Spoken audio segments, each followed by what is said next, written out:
and welcome to NBA Talk with Jordan Valdez. First things first, we got today's matchups. And our first matchup is Peja Stojakovic versus Kyle Korver. Peja Stojakovic is a backup small forward for the Dallas Mavericks. Um, he's a great three-point shooter. He's really tall, so he can get his shot off over people. He's 6'10", and that's tall for a small forward. And he's just a really good three-point shooter. He can knock them down. Earlier in his career, he was a little bit faster, so he was a little bit better. Now he's later in his career, but he can still be valuable to a team like the Dallas Mavericks. He helped them win the NBA championship this year. But he's just been a very good, solid player throughout his career, knocking down those three-pointers all the time. Now, Kyle Korver, he's a backup small forward shooting guard for the Chicago Bulls.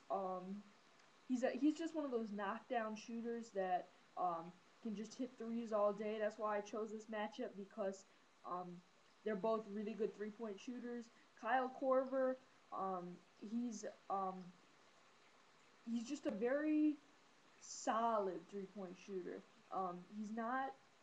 He's not Ray Allen or Eddie House good, but he can knock those down very consistently for a team. I'm going to give this matchup to Peja Stojakovic just because he's taller. Kyle Korver's only 6'7" compared to 6'10", so Kyle Korver can't get his shot off over taller defenders like Peja can. So I'm going to give this matchup to Peja Stojakovic. Our next matchup is Michael Beasley versus Udonis Haslem. And this is an interesting matchup, and I'll tell you why.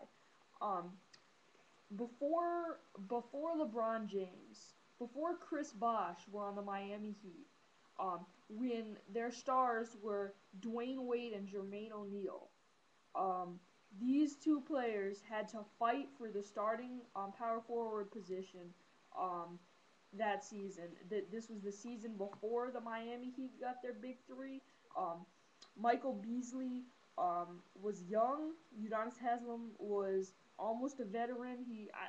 Some people say veteran can be as young as 4 years.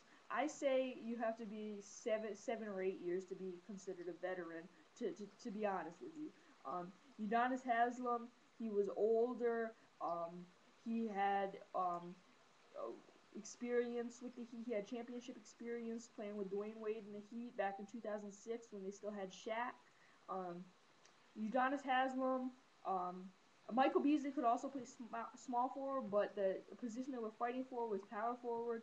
Um, I really think that was that Eric Spoelstra really had to weigh out his options there. Michael Beasley is a better shooter. He's a little bit more versatile, but Udonis Haslem can knock down those mid-range jump shots, and he can dunk really well. So now I'm doing what Eric Spoelstra's job was 2 years ago, and I'm doing a matchup with the two of them, and I'm going to give this matchup to Udonis Haslem. Michael Beasley had a very good season this year. He played better than he had been playing with the Heat. Obviously, the Heat had to trade him this year because they needed to make room for Dwayne Wade and Chris Bosh. My bad, LeBron James and Chris Bosh, and they had to re-sign Dwayne Wade. But they kept Udonis Haslem. Dwayne Wade actually requested that Udonis Haslem be kept because they've been very good friends ever since their 2006 NBA title, and I think that really helped the chemistry of that team. Obviously, they lost in the finals to the Dallas Mavericks, but once Udonis Haslem was injured for a lot of the year, but I think once he returned, he really gave a big boost to the Heat. So I'm going to give this matchup to Udonis Haslem. Now let's talk NBA headlines.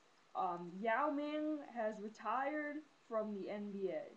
Thank you for watching NBA Talk with Jordan Valdez, and I will see you next time.